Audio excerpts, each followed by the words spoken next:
오늘 함께 오신 하나님 말씀은 사무엘상 1장 1절에서 18절까지 있는 말씀입니다. 사무엘상 1장 1절에서 18절까지 있는 말씀입니다.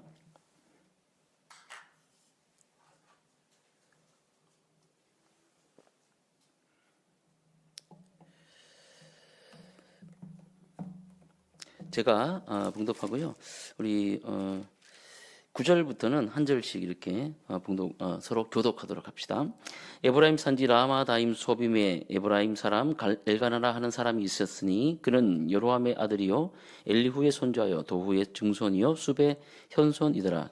그에게 두 아내가 있었으니 한 사람의 이름은 한나요 한 사람의 이름은 브닌나라. 브닌나에게는 자식이 있고 한나에게는 자식이 없었더라.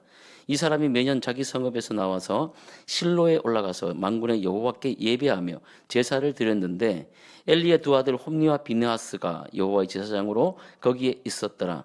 엘가나가 제사를 드리는 날에는 제물의 분깃을 그의 아내 브린나와 그의 모든 자녀에게 주고 한나에게는 갑절을 주니 이는 그를 사랑함이라. 그러나 여호와께서 그에게 임신하지 못하게 하시니 여호와께서 그에게 임신하지 못하게 하심으로 그의 적수인 브린나가 그를 심히 격분하게 하여 괴롭게 하더라.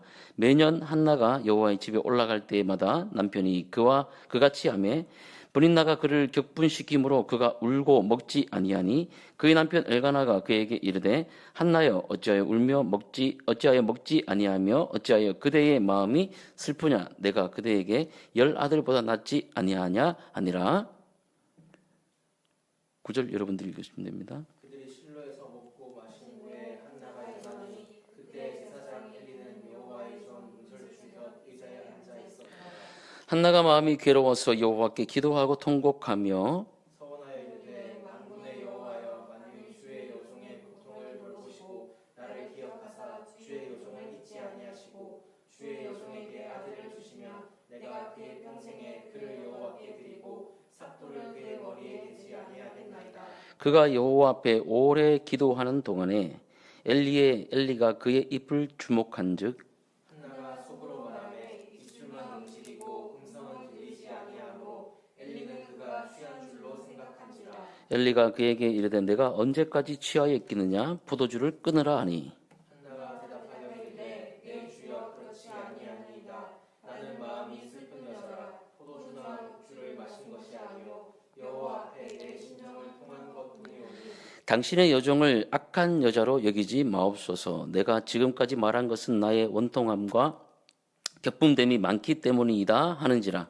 엘리가 대답하여 이르되 평안히 가라. 이스라엘의 하나님이 내가 기도하여 구한 것을 허락하시기를 원하노라 하니 함께 봅니다. 이르되 당신의 여종이 당신의 은혜 있기를 원하나이다 하고 가서 먹고 얼굴에 다시는 근심빛이 없더라. 아멘. 결핍의 문제. 여러분 음식 먹을 때 이제 결핍을 경험하지 않습니까?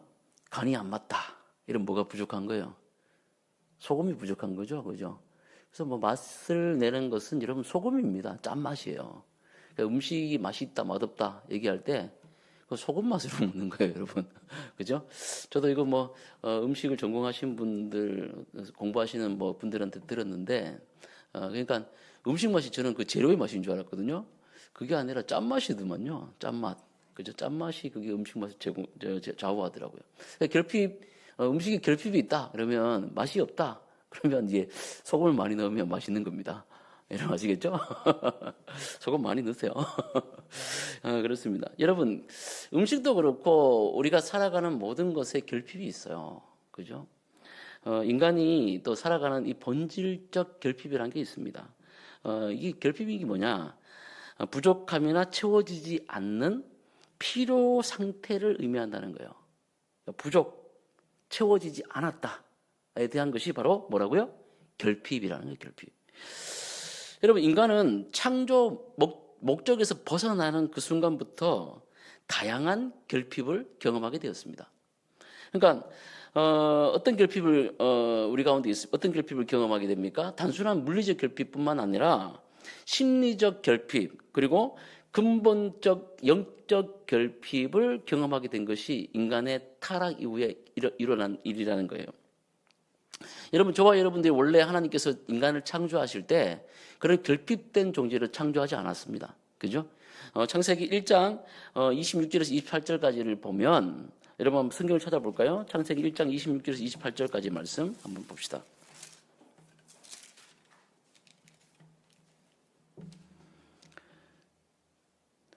자, 창세기 1장 26절에서 28절 시작. 하나님이 이르시되 우리의 형상을 따라 우리의 모양대로 우리가 사람을 만들. 자, 여기까지. 누구의 형상을 따라서요? 하나님 형상. 하나님 누구십니까? 만군의 여호와십니까? 창조주이시고 온 우주에 가득 차신 분이시잖아요. 그분에게 결핍이 있어요, 없어요? 없어요. 근데 인간을 어떻게 만드셨다? 하나님의 형상, 하나님의 모양으로 만들었어요. 그러니까 결핍된 존재가 아니라는 것을 얘기하고 있습니다. 처음부터. 자, 그리고 계속해서요. 우리의 모양대로 우리가 사람을 만들고 그들로 바다의 물고기와 하늘의 새와 가축과 온 땅과 땅에 기는 모든 것을 다스리게 하자 하시고, 하나님이 자기 형상 곧 하나님의 형상대로 사람을 창조하시되 남자와 여자를 창조하시고. 자, 남자와 여자를 창조하셨어요. 그죠? 사람도 분명 완벽한 그런 서로 보완할 수 있는 결핍이 없는 존재로 남자와 여자를 창조하셨다는 거예요. 계속해서 28절. 하나님이 그들에게 복을 주시며 하나님이 그들에게 이르시되 생육하고 번성하여 땅에 충만하라. 땅을 정복하라. 바다의 물고기와 하늘의 새와 땅에 움직이는 모든 생물을 다스리라. 자, 뭐라고 나옵니까? 생육, 번성, 충만, 땅에 움직이는 모든 것 다스려. 그죠? 이게 하나님의 문화명령이라고 얘기할 수 있어요. 근데 이 문화명령 속에 나타난 인간의 원래적 본질적 의미는 결핍이라는 것이 없어요. 그죠? 전적 하나님의 은혜로 말미암아 창조된 이 인간 말입니다. 그러니까 하나님과 친밀한 교제 가운데 진정한 만족과 충만을 누릴 수 있는 그런 존재가 되었다는 거예요. 그죠? 그러니까 하나님과 교제하면서 거기에서 완전한 충족을 누릴 수 있는 완전한 충만한 존재가 바로 누구다? 인간이었다는 거예요. 그런데 인간이 하나님을 버려버렸을 때, 하나님을 떠나버렸을 때 그때부터 뭐가 생기기 시작합니까? 결핍이라는 게 생기기 시작했다는 거죠. 그죠? 영적 충만을 잃어버립니다. 하나님과의 교제 가운데 누렸던 그 가득 찬 충만 있잖아요. 완벽한 그 충만 있지 않습니까? 그 행복, 그리고 기쁨, 그리고 거기서 오는 만족이 없어진 거예요. 죄로 결과로 뭐가 나타납니까? 육체적인 결핍이 나타나기 시작합니다. 노동을 해야 돼요. 또 질병이 옵니다. 그의 결과 마지막 결핍의 최종점은 뭡니까? 죽음이라는 게 오는 거죠. 죽음이라는 게. 하나님과의 단절이 죽음이에요. 사망이에요. 근데 그로 나타나는 육체적 결핍의 현상이 뭡니까? 죽음이라는 거죠. 죽음. 정서적 결핍을 누립니다. 늘 불안해요. 두렵습니다. 외로워요. 그죠? 이게 바로 정서적인 결핍이라는 거예요. 하나님과 함께 있을 때는 여러분 괜찮습니다. 혼자 있더라도 괜찮고요. 그 안에서 누리는 만족감이 있어요. 절대 외롭지 않습니다. 두렵지 않습니다. 하나님과 함께 할 때는 여러분 그 안에서 충만한 그런 은혜들이 있다는 거예요. 근데 하나님을 떠나버리니까 그때부터 뭐가 시작돼요? 불안해져요. 그때부터 뭐가 시작됩니다? 뭐가 시작됩니까? 괴롭습니다. 외로워요. 이런 정서적인 결핍들이 일어나게 되는 거죠. 더 나아가 가장 심각한 것은 뭡니까? 영적 결핍이 일어나게 되었다는 거예요. 인간은 여러분 무언가로 채워오게 돼 있어요. 존재 자체가. 그죠? 그래서 하나님으로만 채울 수 있는 이 존재가 하나님이 아닌 다른 어떤 것을 자꾸 채우려고 하는 거죠. 그래서 뭘 자꾸 채웁니까? 자기의 우상들을 자꾸 만들어내지 않습니까? 우리는 우상 공장이지 않습니까? 팀 켈러가 얘기한 대로 우리 모두는 우상 공장이에요. 자꾸 우리 뭔가를 채울 수 있는 것들을 자꾸 만들어내는 거죠. 내 욕망, 자아, 그죠? 욕심, 가질 수 있는 것, 온갖 것들을 다 만드는 거죠. 왜 그렇습니까? 원래 결핍이 없는 존재, 하나님과 교제하며 결핍이 없던 존재에서 하나님을 떠나버리게 됐을 때 결핍된 존재로 타락했기 때문이에요.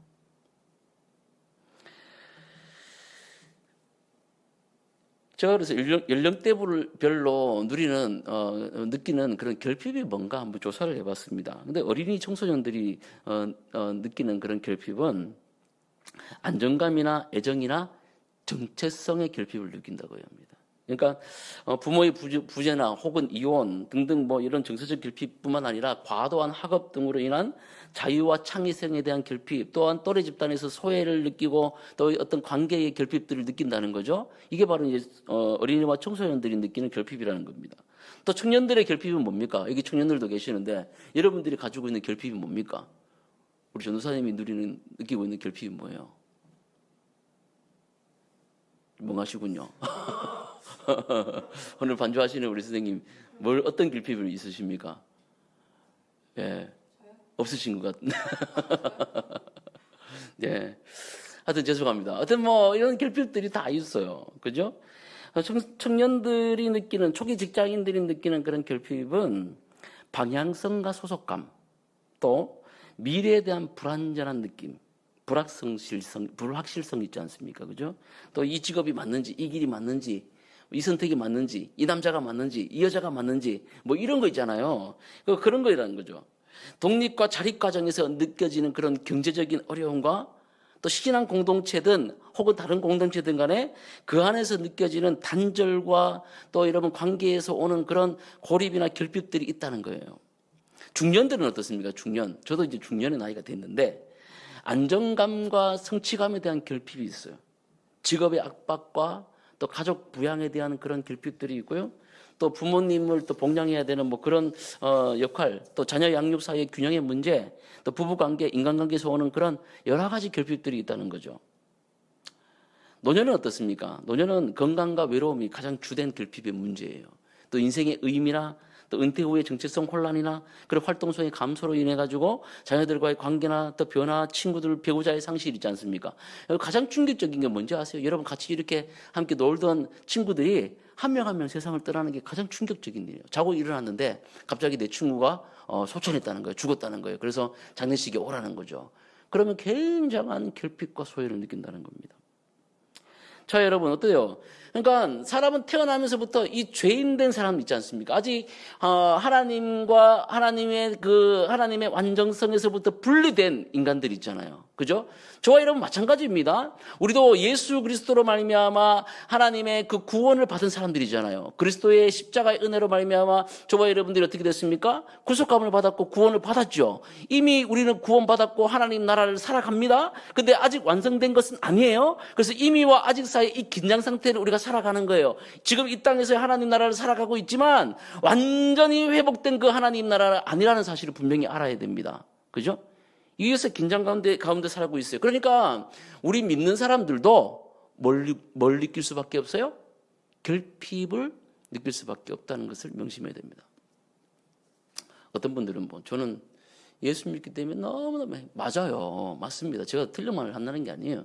그런데 여러분 예수를 믿는다고 하더라도 우리 안에 있는 이 불안정성이 여전히 있다는 것을 여러분 기억해야 된다는 거예요. 그래서 여러분 우리 교리 가운데 어떤 교리가 있습니까? 성화의 교리가 있잖아요. 만약 예수 믿고 우리가 완전한 존재가 되었다면 그대로 여러분 영화스러운 존재로 올라가야 되죠. 그렇지 않습니까? 근데 우리가 예수 그리스도를 믿고 나서 계속해서 뭘 밟아가는 거예요? 성화의 과정을 밟아가는 겁니다. 오늘도 나아지고 내일 더 나아지고 계속 이런 과정들을 밟아가다가 주님이 이 땅 가운데 재림하시는 그날 우리가 완전한 영화의 상태로 들어가게 된다는 겁니다. 자, 이런 관점에서 보면 우리의 결핍이 있다는 거죠. 결핍이 있다는 거죠. 여러분 결핍은 인간의 연약함을 드러냅니다. 또 이 결핍은 그런 연약함만을 드러내는 도구로 쓰이는 것이 아니라 이런 결핍은 하나님께로 나아가게 하는 도구로 쓰임받기도 해요. 그렇죠? 결핍은 그리스도 안에서도 해결될 수 있는 문제이기도 합니다. 제가 서론 부분에서 이만큼 얘기를 하는 것은 이 모든 이 부분들이 이 한나의 이야기를 통해서 우리 가운데 적실한 예화로 말씀하고 있기 때문이에요.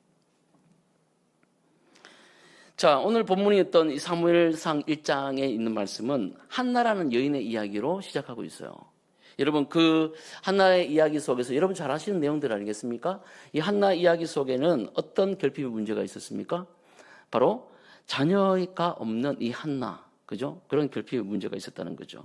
한나는 대표적인 이 문제를 가지고, 이 결핍의 문제를 가지고 고통 속에 빠져 있던 사람이었어요. 근데 이 한나가 이 결핍의 문제를 오늘 본문 속에서 하나님께 가지고 가서 어떻게 응답을 경험하며 얼굴에 근심빛이 없게 되었는지를 우리가 함께 살펴보자는 거예요. 우리 1절 말씀 한번 보도록 하겠습니다. 1절 말씀입니다. 시작.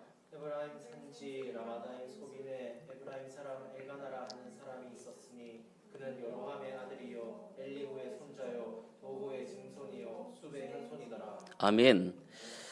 우리가 성경을 읽어갈 때 이제 한 번씩 이제 의아한 부분이 있어요. 그죠? 야, 여기에 에브라임 산지 라마다임 소빔에 에브라임 사람 엘가나라 하는 사람이 있었으니 여기까지는 이해가 돼. 근데 뒤에 뭐라고 나옵니까? 그는 여로함의 아들 엘리후의 손자 도후의 증손 숲의 현손이더라. 이걸 왜 적어놨을까요, 여러분? 성경을 보실 때 고민하면서 보셔야 됩니다. 그냥 보시면 안 되고, 그죠? 이걸 왜 적어놨을까요? 한 번도 궁금한 적이 없습니까? 이걸 왜 적어놨어요? 저는 이런 부분에 굉장히 좀 관심을 가지고 있거든요. 이걸 왜 적어놨을까? 성경에, 그죠? 여러분, 성경은 굉장히 값비싼 책이에요. 그러니까 지금은 뭐 이렇게 책이 이렇게 종이로 이렇게 나오면서 인쇄가 되었지만 옛날에 여러분 양피지 두루마리로 쓴 거 있지 않습니까? 그거는 굉장히 비싼 거예요. 그죠? 거의 뭐 집 한 채 뭐 이 정도 값에 맞먹을 정도로 굉장히 비싼 거예요. 사람이 한 명 한 명 필사 뺏겨 적었기 때문에 엄청 비싼 그런 가치를 갖고 있었습니다. 자, 그런 면에서 봤을 때 성경이 뭐 성령의 감동으로 쓰여진 책이긴 하지만, 그죠? 그거는 더 엄청난 가치를 가지고 있다는 거죠. 그렇지만 또 인간적 물질적 관점에서 봤을 때는 정말 이 두루마리 한자 한자에 엄청 가치가 있지 않겠습니까? 거기에 쓸데없는 내용을 적겠어요, 안 적겠어요? 기본적으로 안 적는다는 얘기죠. 자, 그럼 이게 1장 1절에 있는 이 말씀이 어떤 의미를 가지고 있지 않겠습니까? 그럼 어떤 의미를 가지고 있는지 한번 우리가 살펴보자는 거죠. 어떤 의미를 가지고 있을까요? 왜 족보를 이렇게 소개하고 있습니까? 아니, 목사님 오늘 이 근심이 없게 하는 그 내용을 지금 얘기하다가 왜 갑자기 족보를 얘기를 합니까? 이렇게 하시겠지만 이게 굉장히 중요한 부분이기 때문에 말씀을 드리는 거예요. 왜 그렇습니까? 역사적 실제와 신뢰성을 강조하기 때문에. 성경은 하나님의 역사가 실제 역사 안에서 이루어진다는 것을 우리에게 독자들로 하여금 보여주고 있다는 거죠. 엘가나의 족보는 허무한 이야기가 아니에요. 허상이 아니에요. 진짜 이 사무엘 탄생 이야기가 만들어낸 그런 이야기가 아니라 진짜 실제한 이야기라는 것을, 실제 인물과 실제 장소에서 만들어진 역사적 사건인 것을 우리에게 보여주고 있다는 거예요. 그죠? 또 하나는 뭡니까? 하나님의 섭리를 드러내는 것입니다. 엘가나의 족보는 그의 가문이 레위 지파에 속했다는 점을 암시하고 있어요. 또 사무엘이 나중에 제사장직을 수행할 자격을 갖추었음을 또 말하고 있습니다.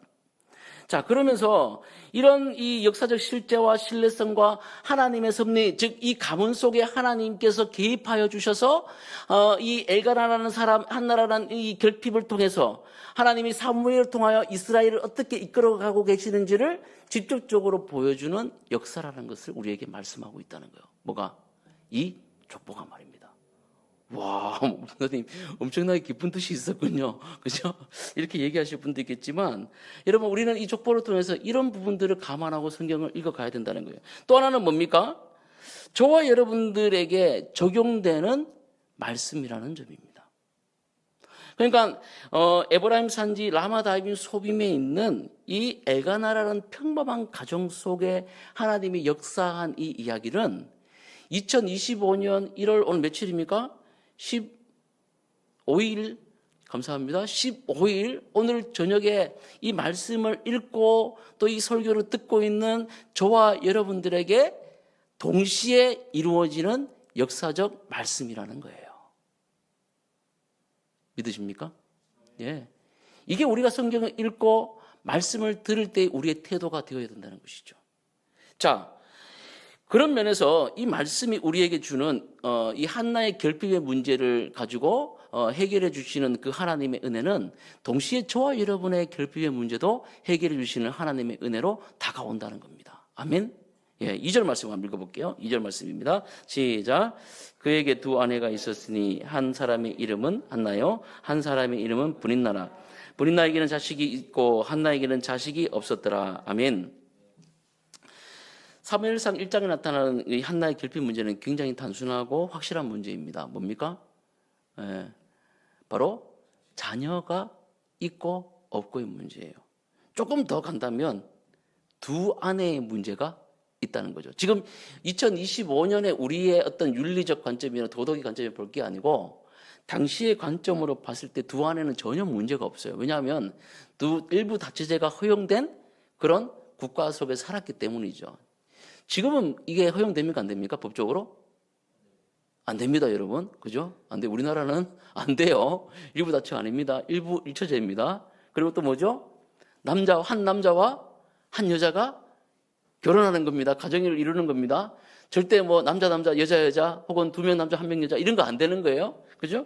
그런 그 가정을 이루게 되었다는 거죠. 근데 그 가정 속에 가장 확실한 결핍은 뭐예요? 브릿나에게는 자식이 있고 한나에게는 자식이 없었다는 부분이죠. 지금의 관점에서는 자녀가 있고 없고의 부분이 그렇게 큰 부분이 아니에요.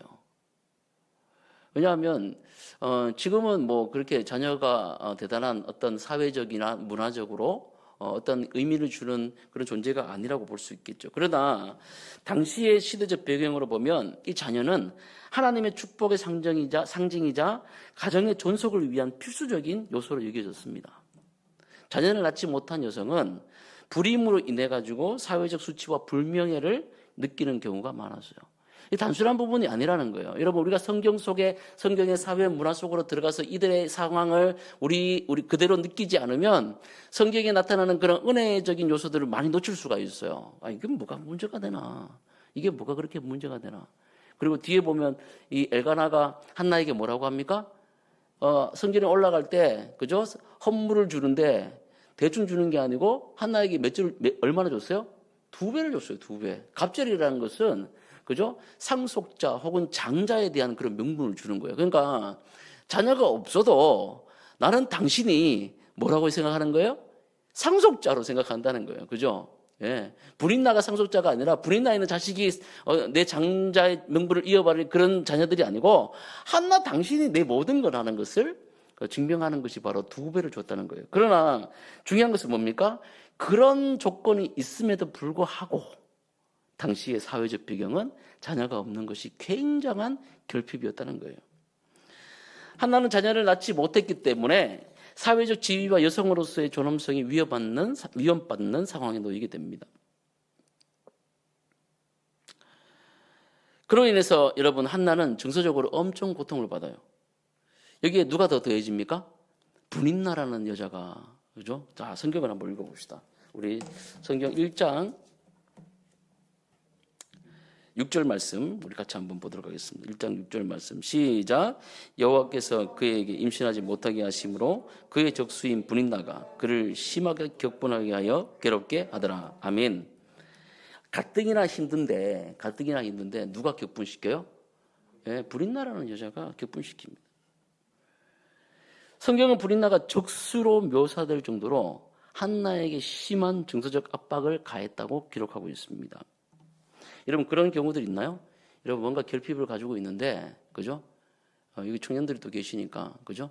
직장 생활을 내가 잘 하지 못하는데, 그죠? 직장을 지금 가질까 말까 어떤 그것을 지금 하고 있는데, 어떤 직장을 가진 동료 혹은 친구가 계속해서 은근히 뭘 하는 거예요?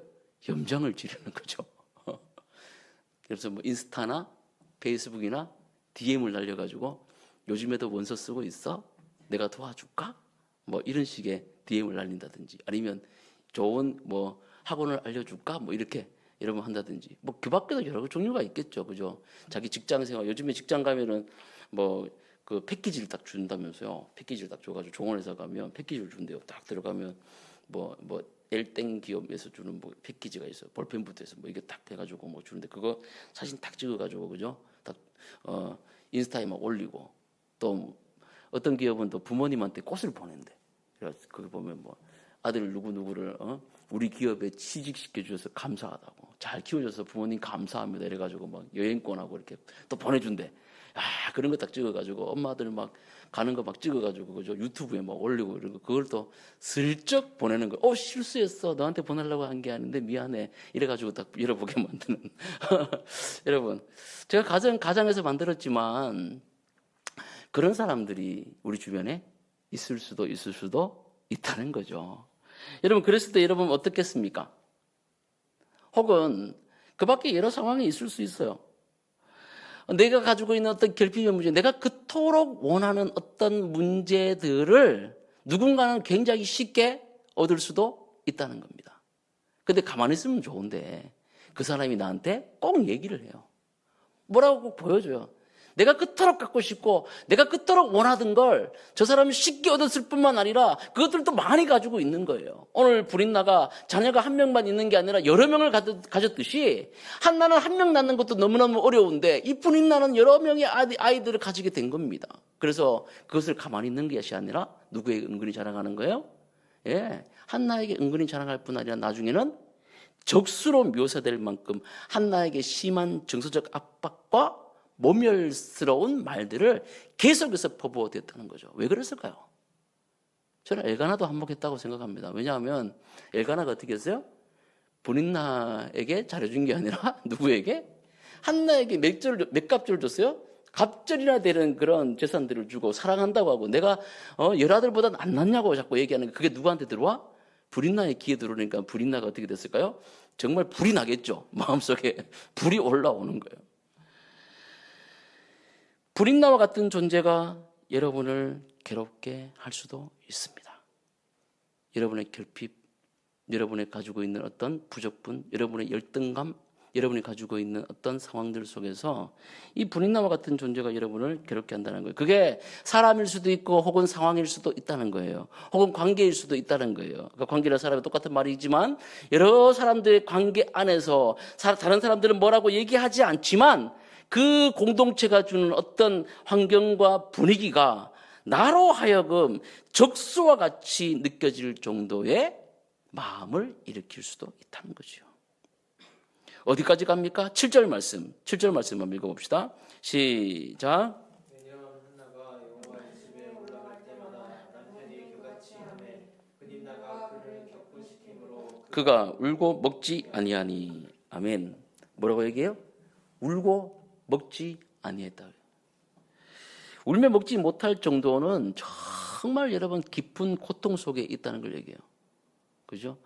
어떤 상황 속에서 여러분들 이런 고통의 문제를 느껴본 사람은 알 겁니다. 관계의 문제, 혹은 건강의 문제, 혹은 여러분들에게 있는 재정의 문제, 또 그 밖에 뭐가 있을까요? 여러분 여러 문제들이 있잖아요. 남들은 쉽게 생각할 줄 모르겠지만 여러분 나에게는 치명적인 그런 문제가 있습니다. 결핍이 있어요. 근데 그거를 많이 가진 사람 혹은 그것을 아무것도 아니라고 생각하는 그런 사람들이 나에게 툭툭 던지는 그런 말들이 있잖아요. 그런 고통들, 그런 말 혹은 그런 상황들이 나에게 뭘로 온다는 거예요? 고통으로 다가오게 됐을 때 그것이 어떻게 드러납니까? 울며 먹지 못할 정도의 아픔으로까지 나타나게 된다는 거예요. 여러분 그런 경우를 한번 당해보셨나요? 정말 여러분 힘든 상황 가운데 있는데 정말 여러분 울고 밥도 먹기 싫을 정도의 그런 고통스러운 장면, 고통스러운 상황들을 여러분 당해본 적이 있습니까? 그런 상황들이 여러분 가운데 있었을 거라고 생각합니다. 자, 그런데 더 큰 문제는 뭡니까? 더 큰 문제는 뭐예요? 자, 우리 말씀을 한번 읽어보면 9절 말씀 시작. 그들이 실로에서 먹고 마신 후에 한나가 일어나니 그때 제사장 엘리는 여호와의 집 설주에 그때 앉아 있었더라. 아멘. 자, 그리고 우리 3절 말씀을 한번 읽어봅시다. 시작. 이 사람이 매년 자기 성읍에서 나와서 실로에 올라가서 만군의 여호와께 예배하며 제사를 드렸는데 엘리의 두 아들 홈니와 비느하스가 여호와의 제사장으로 거기에 있었더라. 아멘. 두 개의 말씀을 읽었는데 여러분 배경이 뭐예요? 바로 홈니와 비느하스 그리고 나이 많은 엘리가 어디에 있었다? 성전에 있었다는 거죠. 자, 지금 이 시대는요. 하나님을 섬기는 사람들의 시대입니다. 또 시대적 배경을 보면 사사기 배경이에요. 그죠?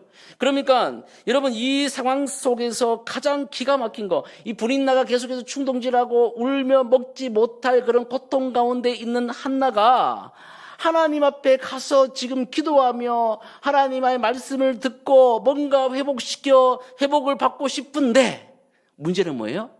사사기라니까요, 지금. 그리고 그때 제사장이 누구라고? 엘리라고요. 나이 많은 엘리.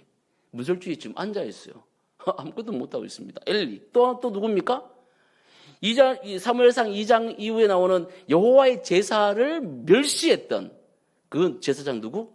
엘리의 두 아들이었던 홈니와 비느하스가 어디에 있어요? 지금 한나가 여호와 앞에 가서 여호와 앞에 올라가 기도하고 싶은 그 성전에 뭐로 있어요? 제사장으로 있던 시대. 괴롭죠. 괴로워요. 그래서 하나님께 가서 뭔가를 기도하고 싶어요. 또 교회 가서 여러분 하나님의 제대로 된 말씀을 듣고 싶어요. 그런데 이 시대가 어떤 시대다? 완전히 막혀버린 시대라는 거예요. 좀 이해가 되십니까, 여러분? 지금 이 말씀은 안 믿는 자들에게 하는 말씀이 아니라 믿는 저와 여러분들에게 하는 말씀이라니까요. 이 결핍의 문제를 가지고 하나님 앞에 교회가 가지고 이 문제를 가지고 기도하고 싶고 말씀을 듣고 싶고 여러분 성경을 해석하고 싶고 뭐 이런데 제대로 된 교회가 있어요, 없어요? 없다는 거예요. 없다는 거예요. 하나님 말씀 제대로 가르쳐주는 교회가 없고 제대로 하나님 말씀을 선포하는 사역자도 없고 그런 전도사도 없고 목사도 없고 그런 가르쳐주는 사람이 없다는 거예요. 여러분 어떨까요, 이럴 때? 정말 여러분 비참한 경우를 당하게 된다는 겁니다. 근데 성경은 계속해서 어떤 모습을 보여주냐면 그런 상황 가운데 있는 배경을 자꾸 드러내는 것이 아니라 한나의 행위를 지금 말씀하고 있습니다. 자, 한나의 행위가 어떤 거였습니까? 자, 우리 10절 말씀을 한번 읽어봅시다. 10절 말씀입니다. 시작.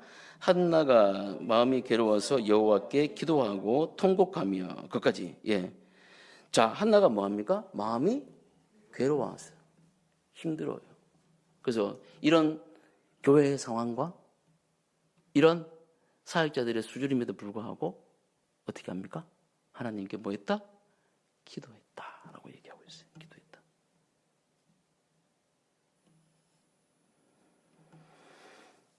여러분, 다른 것이 중요한 게 아니라 하나님 앞에 올라가 자신의 문제를 내어놓고 기도하는 것이 여러분 이 결핍의 문제를 해결하는 첫 출발임을 믿으시기를 바랍니다. 다른 게 없어요. 하나님 앞에 올라가 여러분 문제를 내어놓고 여러분의 마음을 내어놓고 하나님 앞에 진실된 마음으로 여러분 기도할 때 그때 하나님께서 역사하시는 줄 믿으시기를 바랍니다. 여러분 이 한나의 문제는 우리가 지금 계속해서 기도의 문제로 지금 이어가고 있지만 실상은 성경은 이미 해결책을 얘기해주고 시작을 하는 거예요. 5절 말씀 한번 읽어봅시다. 한나의 결핍의 문제에 이미 하나님의 그 해결책을 얘기해주고 있어요. 5절 말씀 한번 읽어봅시다. 시작.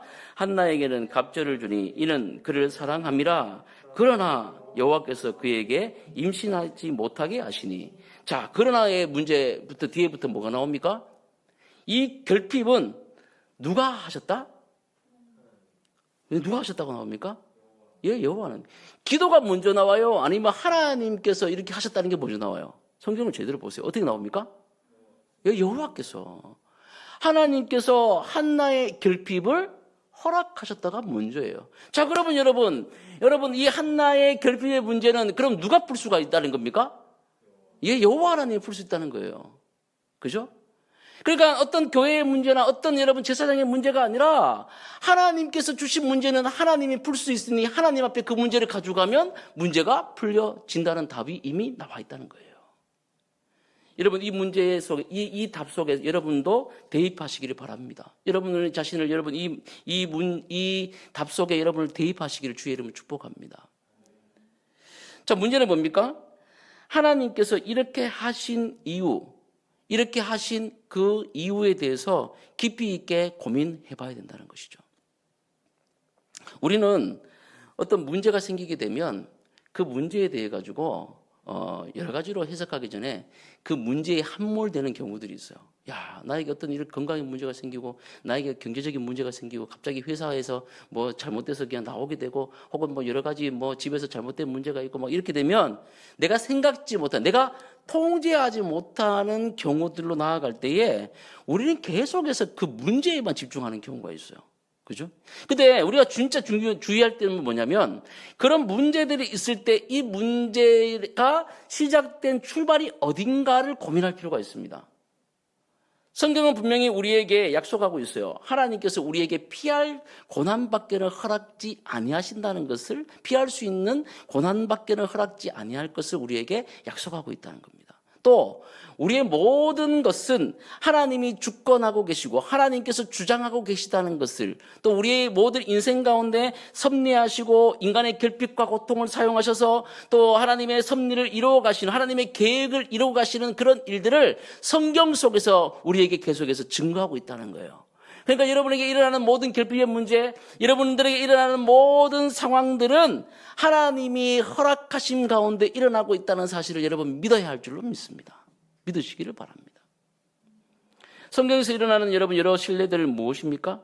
아브라함과 사라의 불임들이 그렇지 않습니까? 그죠? 아브라함과 사라가 99세까지 아이를 못 낳습니다. 하나님께서 일부러 그렇게 하신 거예요. 요셉이 여러분 고난을 받아가지고 어디 팔려갑니까? 애굽에 팔려가지 않습니까? 근데 그것도 형들의 미움을 받게 하신 것도, 애굽에 팔려가가지고 보디발의 집에서 그 고난을 받게 하신 것도, 또 감옥에 가가지고 그 시간 동안에 애굽의 많은 그런 일들을 또 배우게 하신 것도 나중에 어떻게 하시려고? 우리 성경을 봐서 다 알잖아요. 애굽에 뭘 삼기 위해서? 총리를 삼기 위해서 하나님께서 그렇게 하셨다는 그 섭리를 알고 있지 않습니까?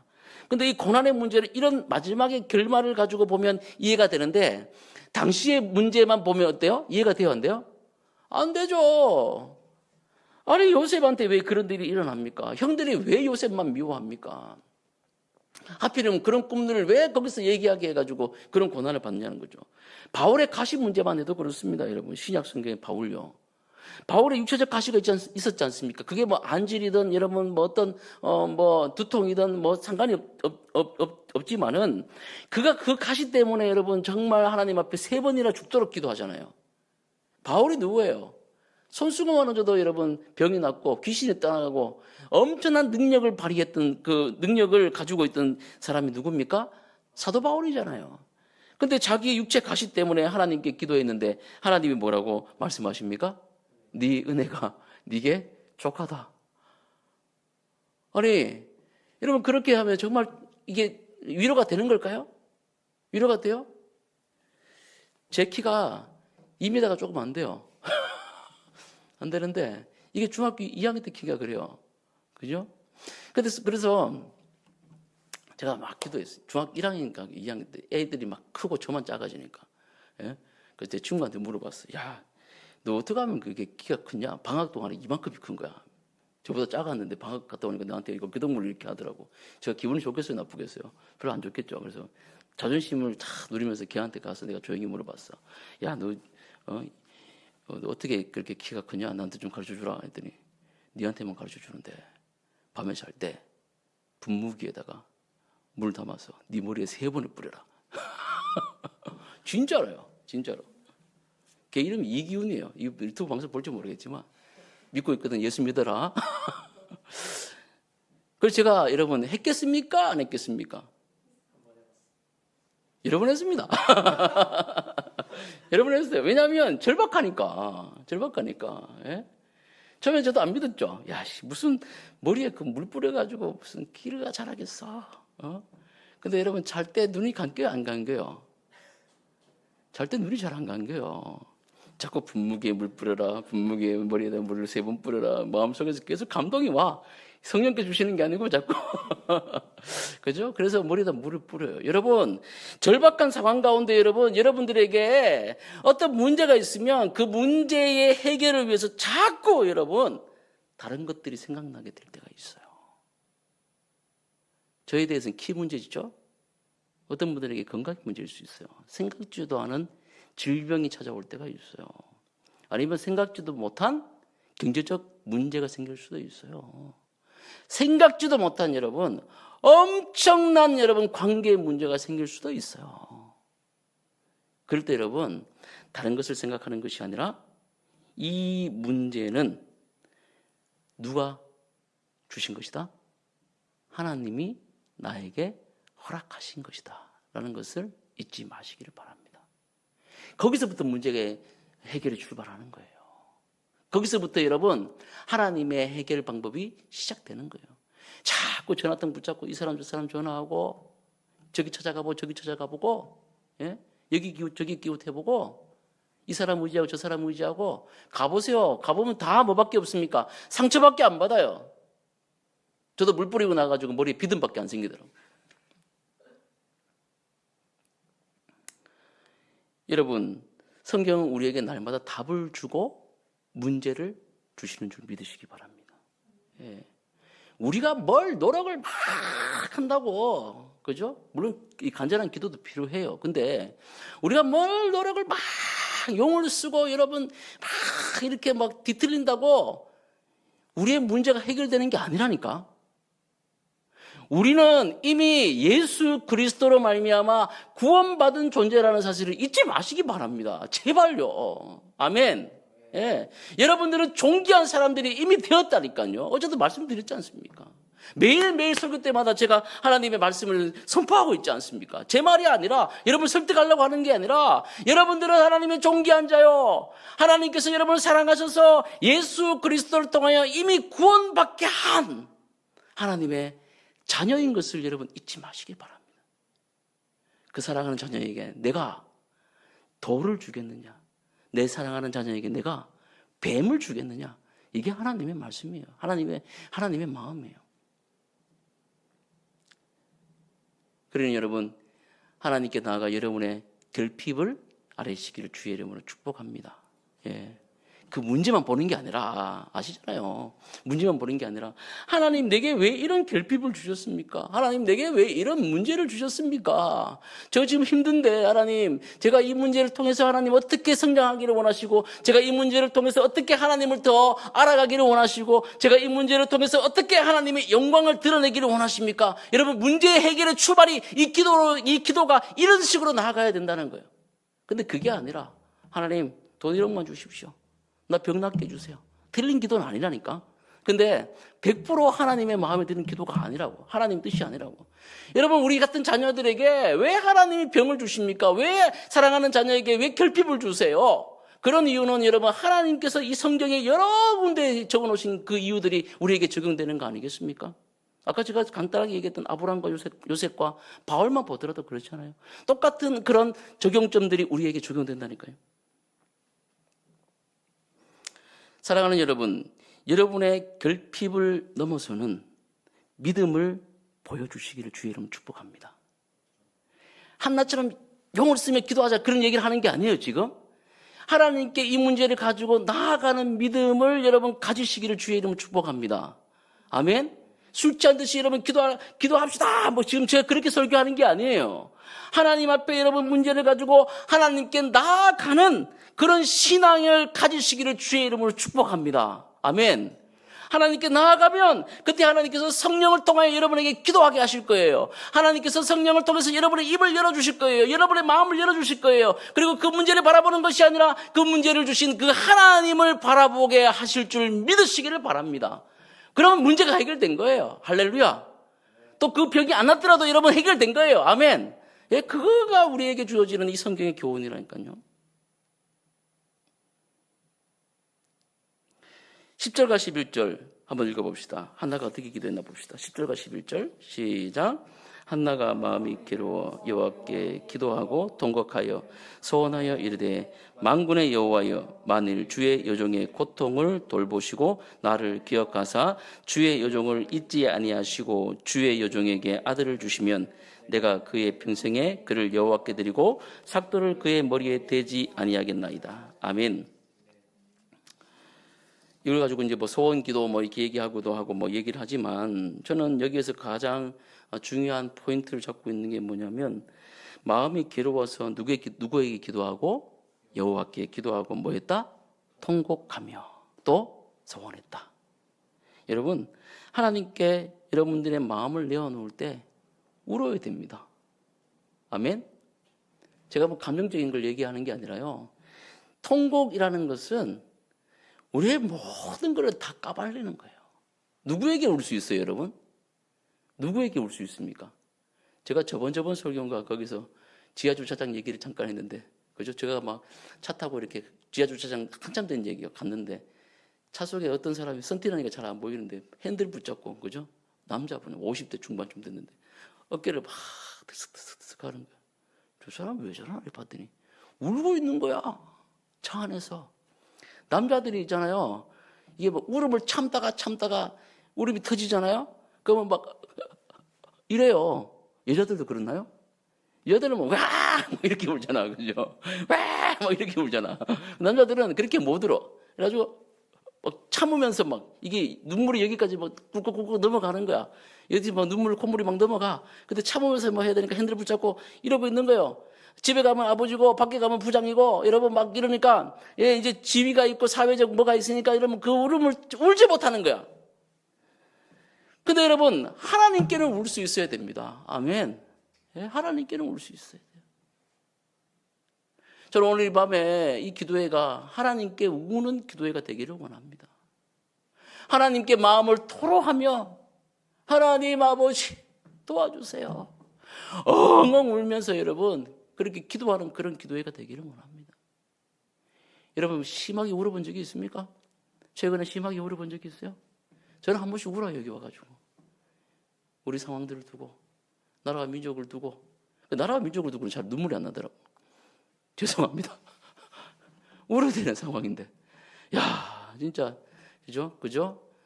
제가 그저 이 버릇이 돼가지고 그런데 참 울어야 되는 상황이야. 통곡해야 되는 상황이에요. 지금 나라와 민족을 두고 엄청 심각한 상황이에요. 좌우가 문제가 아니에요. 지금 뭐 간첩, 뭐 선거 부정, 뭐 이런 얘기하고 뭐 탄핵이 문제, 그게 아니고 지금 이 나라 이 민족 가운데 하나님의 촛대, 하나님이 얘기하시고 우리 가운데 사명을 주신 이 촛대가 옮겨질까 봐 여러분 두려운 마음으로 우리가 기도해야 된다고요. 찢고 뽑고 싸울 때가 아니에요. 정의가 구현됐다 박수치고 막 이럴 때입니까? 아니라 우리 다 나가가지고 여러분 죄를 뒤집어 쓰고 가슴을 찢고 여러분 회개하는데, 보이는 데서 제발 하지 말고 여러분, 여러분의 골방에서 여러분 하나님 앞에 통곡하며 나라와 민족을 위해서 울 때라는 거죠. 여러분의 개인의 문제뿐만 아니라 여러분의 결핍의 문제뿐만 아니라 여러분의 공동체와 여러분의 교회와 나라와 민족과 세계와 열방과 성령께서 여러분에게 주시는 그 사람들을 두고 뭐 해야 됩니까? 지금은 통곡하며 기도할 때라는 거예요. 자, 기도할 때 산나가 분명히 하나님 앞에 어떤 걸 붙잡고 기도합니까? 우리 봅시다. 만군의 여호와여, 만일 주의 여종의 고통을 뭐라고? 돌보시고 뭐하면? 기억하사. 출애굽기에도 이런 똑같은 기도가 나와요. 그죠? 우리를 돌보시고 우리를 기억하사. 그죠? 출애굽기 한번 볼까요? 출애굽기 2장 한번 볼까요?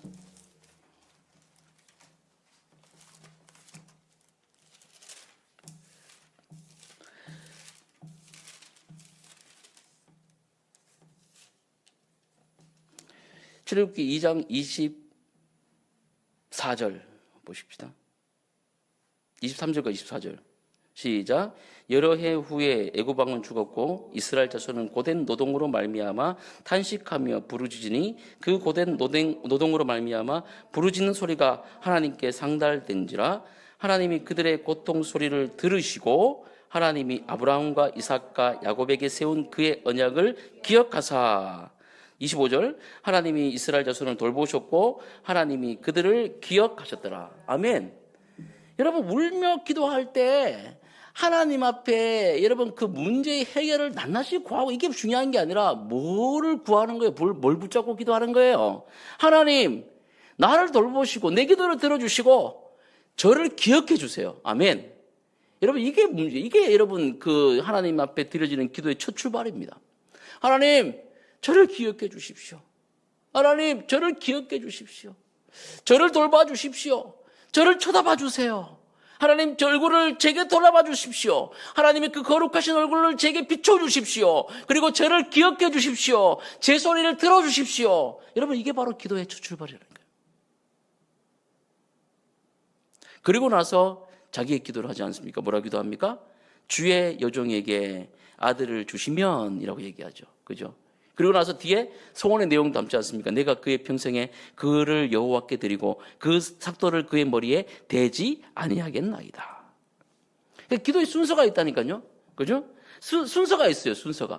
순서가 있는 것을 놓쳐버리고 우리가 자꾸 어떤 우리의 열심, 우리의 뭐 간절함, 지성이면 감천 이런 거 나갈 게 아니라 하나님이 누구신지 우리의 어떠함 때문에 나가는 게 아니라 하나님의 그러하심을 붙잡고 하나님의 성품을 붙잡고 우리가 기도하게 될 때 하나님께서 우리의 결핍을 해결해 주실 줄 믿으시기를 바랍니다. 요 워딩 자체는 똑같아요. 기타 뭐 이상한 기복주의 신앙에서도 우리의 문제를 해결해 줄 줄 믿으시기 바랍니다. 이거예요. 근데 여러분, 제가 이때까지 어떤 설교를 했습니까? 5절에서 이미 하나님이 어떻게 하셨다? 이 문제를 내신 분이시기도 하고 문제를 해결해 주실 분이시다라고 이미 결론을 짓고 나서 우리가 그 다음에 뭐 하는 겁니까? 현지를 놓고 울며 기도할 때 뭘 또 붙잡고 하나님, 우리를 기억하시고 나를 돌아보시고 나를, 내 소리를 들어주십시오라고 기도하면 내 문제를 내어놓을 때 문제를 해결해 주시는 하나님을 경험하게 된다는 것과, 우리가 지성이면 감사히 열심히 기도하십시오, 하나님 앞에 엎드리십시오, 이것을 통해서 하나님께서 말씀하실 것입니다, 이루어지실 겁니다 라고 기도하는 것과는 여러분 완전히 다른 문제예요. 완전히 다른 문제예요. 여러분의 기도가 오늘 하나님 앞에 하나님의 주권을 인정하는 기도가 되시기를 주님의 이름으로 축복합니다. 자, 17절과 18절 말씀을 한번 읽어봅시다. 17절과 18절입니다. 시작. 엘리가 대답하여 이르되 평안히 가라. 이스라엘의 하나님이 내가 기도하여 구한 것을 허락하시기를 원하노라 하니 이르되 당신의 여종이 당신께 은혜 있기를 원하나이다 하고 가서 먹고 얼굴에 다시는 근심빛이 없더라. 아멘. 믿음으로 전환되었을 때에 상황이 완전히 바뀌고 나의 상태가 바뀌어지는 것을 경험해야 됩니다. 자, 우리 다시 한번 본문으로 돌아가서 오늘 본문 18절 말씀에 아까 6절 말씀 보면 뭐라고 나옵니까? 8절 말씀 보면 울고 먹지 않니라 여기 있죠. 예. 7절 말씀 볼까요? 시작. 매년 한나가 여호와의 집에 올라갈 때마다 남편이 그와 함께 브린나가 그를 격분시키므로 그가 울고 먹지 아니하니, 그까지 줄쳐 손가락 꼽아놓고 뒷장에 넘어가서 하나님 앞에 기도하고 나니까 18절이 어떻게 돼요? 시작. 이르되 당신의 여종이 당신께 은혜 있기를 원하나이다 하고 가서 어떻게 돼? 먹고 얼굴에 다시는 근심빛이 없더라. 아멘. 하나님 앞에 기도하며 울고 여러분 그렇게 했을 때 나타나는 여러분 완전한 변화는 원래 있던 상태에서 완전 바뀐 상태로 경험하게 된다는 거예요. 믿으십니까? 그런 경험들이 있어요. 기도하는데 잘 안 바뀌어요. 시간이 걸리는 문제도 있어요, 물론. 근데 회복시킨 다음에는 완전히 다른 사람이 되는 거예요. 한번 볼까요? 예수님께서 가다라 지방에 미친 사람을 고쳐줬습니다. 그죠? 그 사람 어떻게 됐습니까? 다시 마을로 돌아갔죠. 예수님을 알리는 사람으로 바뀌어졌죠. 그리고 사마리아 여인 기억하시지 않습니까? 정오 12시에 예수님이 사마리아 여인을 만나러 가시지 않습니까? 그때 사람 만나기 싫어가지고 정오에 물 들어오는 그 여자, 아내 남편이 6명이나 되면 지금 있는 남편도 아니라고 여러분 했던 그 여자 말입니다. 그 여자가 어떻게 바뀝니까? 물동이를 버리고 다시는 목마르지 아니하게 하시는 예수님을 만난과 동시에 육체적 갈등을 채워주던 그 물동이를 버려버리고 어디로 가요? 마을로 가서 와보라 내가 메시아를 만났다 얘기하지 않습니까? 그렇게 바뀌어지는 거예요. 사람이 만나기 싫은데 사람 만나기 싶은 사람 바뀌어지는 거예요. 부끄러움이 말하는데 안 부끄러워지는 사람 바꿔지는 거예요. 제가 대표적인 사람 아닙니까? 제가 예수님을 믿기 전에 아니라 제가 어릴 적에는 굉장히 부끄러움이 많은 사람이라 얘기했잖아요. 근데 하나님이 세월을 지나면서 계속 만져주셔가지고 지금 여러분이 서가지고 계속 지금 설교할 수 있는 사람으로 바꿔주셨어요. 은혜가 경험되어진다니까요.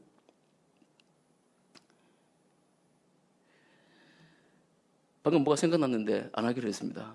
그래서 저와 여러분들에게 이런 믿음의 전환이 일어날 때 단순히 상황의 변화만 일어나는 것이 아니라 하나님의 약속의 말씀이 우리 가운데 확실히 적용되므로 우리의 성격과 우리의 환경과 내가 오래전부터 가지고 있던 그 모든 형질들이 바뀌어지는 그런 은혜들을 경험하게 됩니다. 아멘. 그게 바로 하나님 앞에 기도하는 이 기도자의 마음이에요. 자, 근데 여기서 하나만 더 하고 마치겠습니다. 자, 그런데 여러분 우리가 궁금한 것은 무엇이냐면 이렇게 기도하고 있을 때 하나님의 응답이 임하는 역사죠. 그죠? 하나님의 응답이 임합니다. 어떻게 임합니까? 한나가 이렇게 기도하고 나서 여러분 내용을 다 아시니까 하고 나서 엘리를 통해서 엘리가 또 어떤 엘리예요? 거의 이제 은퇴 직전에 이제 그런 제사장인데 그러니까 뭐 울고 있는데 통성기도 한 게 아니에요. 지금 보면 그렇죠? 여러분 착각해서는 안 됩니다. 막 여러분 통성기도 했다고 누가 막 얘기하시는데 성경 보세요. 여기 뭐라고 했나? 한나가 속으로 말하며 입술만 움직이고 음성 들려 안 들려? 안 들려요. 그죠? 그리고 위에서 보면은 기도하고 통곡했다고 얘기 나오잖아요. 그죠? 근데 기도할 때 입술만 움직이고 우는데 울면서 막 와 이렇게 기도한 게 아니라 울면서 뭐만 움직여? 입술만 움직인다니까. 그죠? 그래서 엘리가 볼 때는 뭐예요? 저거 술 챘다. 저거 술 챘구나. 이렇게 판단해서 뭐라고 얘기해요?